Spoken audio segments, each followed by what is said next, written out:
Herzlich willkommen zu diesem Auffahrtsgottesdienst. Heute feiern wir miteinander das Fest der Auffahrt. Der Michael Freiburghaus und ich werden den Videogottesdienst gemeinsam gestalten. Heute wäre ja eigentlich Familiengottesdienst der 5. Klässler zum Start von ihrem Unterrichtsweekend mit dem Thema Bibel. Darum haben wir für heute etwas Spezielles ausgedacht. Regula, ich habe gemeint, wir machen hier zusammen einen Videogottesdienst, aber ich schaue die ganze Zeit hier rüber, du hast Chips mitgenommen und auf den Tisch gestellt. Mir läuft jetzt schon das Wasser im Mund zusammen. Ich finde das auch so voll nicht fair von dir, dass das so eine Ablenkung ist für mich. Zum Thema speziell, jetzt hast du mir die Pointe schon vorweggenommen, aber komm, wir stellen heute die Gegenstände mal auf den Tisch. Wir haben hier Herzli-Chips. Wir haben eine Krone vom Dreikönigstag und eine Tischbombe mit einem Haufen Smileys. Aber wieso hast du das mitgenommen? Ich habe gemeint, wir wollen etwas über Auffahrt erzählen heute. Ich habe eben gedacht, wenn man etwas hat, wo man die Punkte aus unserer Predigt damit verbinden könnte, dann kann man sich die auch ein bisschen besser merken. Aber ich glaube, mehr verraten wir noch nicht, oder?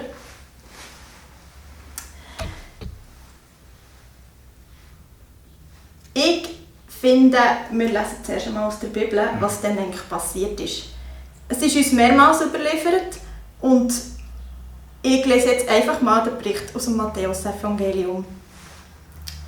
Die 11 Jünger aber gingen nach Galiläa an den Berg, wohin Jesus sie bestellt hatte. Und als sie ihn sahen, warfen sie sich vor ihm nieder. Einige aber zweifelten. Und Jesus trat zu ihnen und redete mit ihnen und sprach: Mir ist alle Macht gegeben im Himmel und auf Erden. Geht nun hin und machet alle Nationen zu Jüngern, tauft sie auf den Namen des Vaters, des Sohnes und des Heiligen Geistes und lehrt sie alles bewahren, was ich euch geboten habe.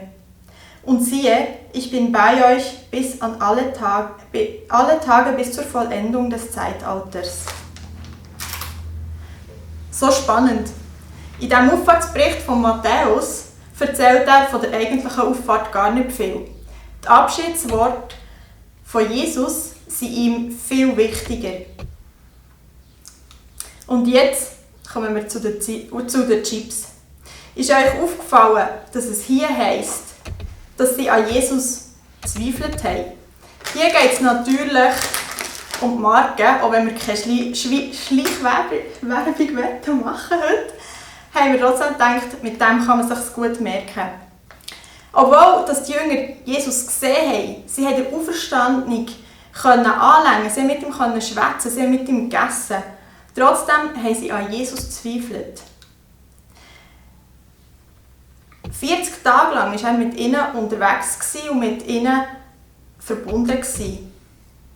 Und trotzdem haben die Jünger immer noch nicht verstanden, was der eigentliche Plan von Gott war mit Jesus Christus. Ich denke, du hast vorher richtig erwähnt, Zweifel. Die Jünger haben gezweifelt, obwohl sie Jesus gesehen haben. Und so kann es auch uns passieren, dass wir zweifeln. Und auch die Herzli-Chips uns schön zeigen. Ich denke, eines der grössten Zweifel, die wir haben können, ist, dass wir zweifeln an der Liebe von Gott. Ob Gott uns wirklich liebt und ob er es wirklich gut mit uns meint. Es ist aber auch das Problem vom Zweifel, dass wir auch an unserem Leben verzweifeln könnten, wenn wir dem Zweifel zu viel Raum geben in unserem Leben. Aber wie können wir aus diesen Zweifeln herauskommen? Wir befinden uns ja momentan auch in Zeiten vom Umbruch, von der Ungewissheit und von der Veränderung. Und wir befinden uns in ähnlichen Situationen wie die Jünger damals. Zweifel sind ganz normal, auch wenn wir eine lebendige Beziehung mit Jesus Christus führen. Die Frage stellt sich einfach, wie gehen wir mit unseren Zweifeln um? Lassen wir uns entweder von unseren Zweifeln immer mehr in Abwärtsspiralen hineinlassen, runterführen, weg von Gott, oder entscheiden wir uns Jesus Christus anzubeten und auch zu glauben, dass er unser Leben fest im Griff hat. Weil die Frage stellt sich, wie können wir von Zweifeln, die wir haben, zu einer Freude kommen? Und die Bibel gibt uns auch die Antwort auf das, wenn sie sagt, die Jünger sahen Jesus und sie warfen sich vor ihm nieder. Also interessanterweise redet die Bibel davon, dass die Jünger von Jesus angebetet haben. Sie haben sich vor ihm niedergeworfen. Und das zeigt auch, dass das Ereignis von der Himmelfahrt von Jesus sehr eng zusammengehört mit der Auferstehung von Jesus aus den Toten an Ostern. Jesus hat nämlich mit seinem Tod am Kreuz gesiegt über die Sünde und über alles Böse in dieser Welt. Und mit dieser Auferstehung ist sein Sieg sichtbar geworden. Ich werde jetzt noch den Satz lesen, den der Markus schreibt über die Auffahrt von Jesus. Er schreibt nämlich, der Herr Jesus wurde nun, nachdem er mit seinen Jüngern geredet hatte, in den Himmel aufgenommen und setzte sich zur Rechten Gottes. Mit dieser Auffahrt erhebt Gott der Vater seinen Sohn Jesus Christus zum König über Himmel und Erde. Auch wir stehen jeden Tag vor dieser Entscheidung, ob wir in unserem Zweifel verharren wollen oder ob wir einen Schritt auf Jesus Christus zumachen wollen, ob wir Jesus loben wollen, auch wenn wir nicht alles verstehen, was er macht. Wir können Jesus anbeten, indem wir zum Beispiel ein Lied singen, das ihn loben, oder auch ein Lied hören, zum Beispiel auf YouTube, ein Anbetungslied, ein Lobpreislied, das Jesus loben. Genau aus diesem Grund, damit wir nicht vergessen, dass Jesus unser König ist, habe ich die Krone mitgebracht. Wir haben in der heutigen Zeit ja vielleicht nicht mehr so Könige, wie sie damals hatten. Aber eigentlich bedeutet das, dass er unser König ist, einfach, dass wir sagen, du bist der Grösste. Du bist der, der über alles steht. Der über alles erhoben ist. Jesus ist der Sieger über unsere Zweifel und Ängste. Gott begegnet uns in diesem Wunder, wenn wir merken, dass Jesus ganz nah bei uns ist, dass er in uns innen Raum einnehmen darf und wir dürfen wissen, dass er höher ist als alles andere. Dann verdrängt er nämlich auch den Zweifel und die Ängste und wir können ganz in eine andere Richtung schauen. Es zieht uns nicht weiter runter. Wir haben vielleicht immer noch offene Fragen und vielleicht ist auch noch nicht alle Zweifel aus uns raus weg. Aber wenn wir auf Jesus schauen, sehen wir, dass unsere Zweifel und unsere Ängste immer kleiner und kleiner werden. Es ist nicht mehr der Zweifel und die Ängste, die uns beherrschen, sondern es ist Jesus, der herrscht, der uns mehr als alles liebt. Ich will noch den Bericht aus dem Lukas-Evangelium lesen, wo der Evangelist Lukas schreibt, wie Jesus eben in den Himmel zurückgegangen ist. Jesus führte die 11 Jünger aber hinaus gegen Bethanien und hob seine Hände auf und segnete sie. Und es geschah, während er sie segnete, schied er von ihnen und wurde hinaufgetragen in den Himmel. Und sie warfen sich vor ihm nieder und kehrten zurück nach Jerusalem mit großer Freude. Der Lukas berichtet sehr kurz und knapp über die Himmelfahrt von Jesus. Er tut 3-mal betonen, dass Jesus seine Hände erhoben hat und dass er seine Jünger gesegnet hat. Mir ist auch aufgefallen, dass es heisst, und die Jünger kehrten nach Jerusalem zurück mit grosser Freude. Also Jesus ist weggegangen, von seinen Jüngern weg, und trotzdem haben sich die Jünger gefreut. Wir hätten ja eigentlich erwartet, dass die Jünger traurig sind, wenn Jesus weggeht. Aber beim Recherchieren im Internet habe ich auch ein treffendes Zitat gefunden, das uns auf die Spur von dem Geheimnis bringt. Das Grundereignis ist der Sieg. Gott zieht seinen Sohn heraus und empor. Dies ist ein Triumph über alle Mächte dieser Welt, ein Triumph, an dem alle Christen Anteil haben. Weil Jesus Christus den Tod besiegt hat und jetzt auf der rechten Seite von Gott sitzt, können auch wir uns von Herzen freuen. Jesus schenkt uns eine übernatürliche Freude, eine Freude, die von innen kommt, die uns niemand mehr rauben kann.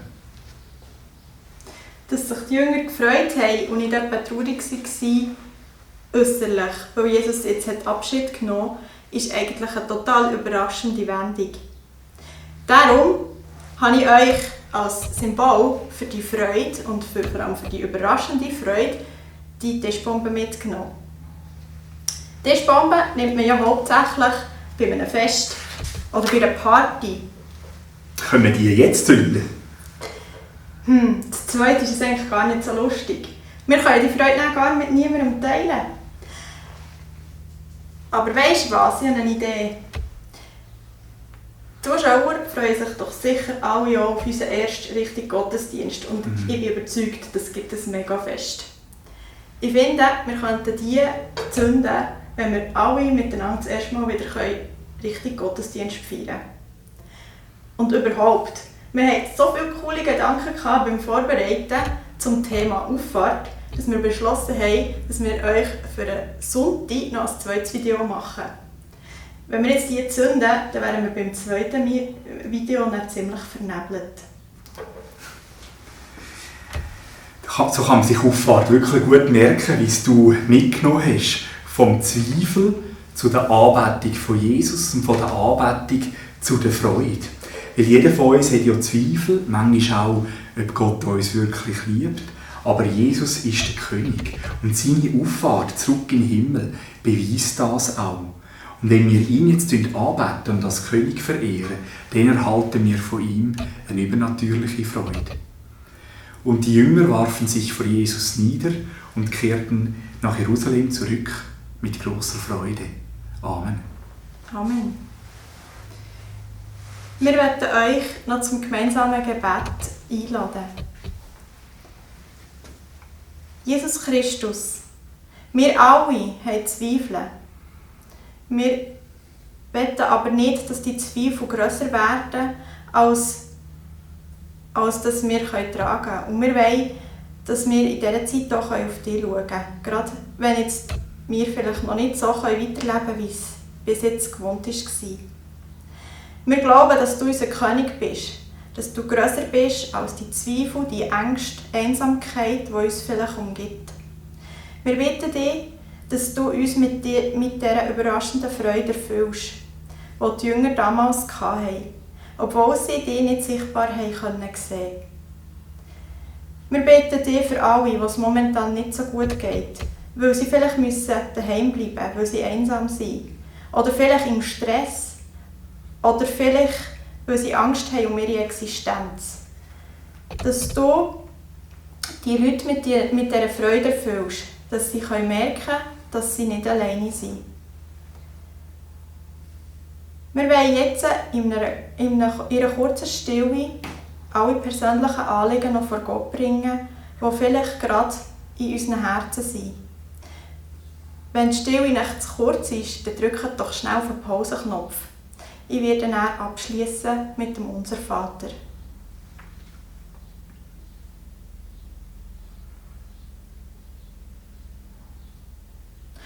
Unser Vater im Himmel, geheiligt werde dein Name, dein Reich komme, dein Wille geschehe, wie im Himmel, so auf Erden. Unser tägliches Brot gib uns heute und vergib uns unsere Schuld, wie auch wir vergeben unseren Schuldigen. Und führe uns nicht in Versuchung, sondern erlöse uns von dem Bösen. Denn dein ist das Reich und die Kraft und die Herrlichkeit in Ewigkeit. Amen. An dieser Stelle kann ich auch noch ein paar Informationen weitergeben. Herzlich danken wir dem Mike für seine Unterstützung bei der Aufnahme von dem Videogottesdienst. Die Kollekte, die wir heute zusammenlegen, ist für die MAF, Mission Aviation Fellowship. Mit 130 Flugzeugen in 26 Ländern sind sie im Einsatz, damit Menschen in schwer zugänglichen Gebieten unserer Welt Hilfe erfahren können. Die SRF-Sendung «Schweizer Helden der Lüfte» porträtiert unter anderem den Berner Oberländer Pilot Daniel Moser. Der gelernte Schreiner ist Missionspilot in Osttimor und gewährleistet dort mit dem lokalen MAF-Team einen oftmals lebensrettenden Flugdienst. Die nächste Folge können Sie schauen, am 22. Mai um 21 Uhr auf dem SRF 1. Ich empfehle Ihnen die Kollekte ganz herzlich und danke Ihnen für alle Ihre Spenden. Kontoangaben finden Sie auf unserer Homepage www.kirchengemeinde.ch oder unter den weiterführenden Informationen zu dem Video.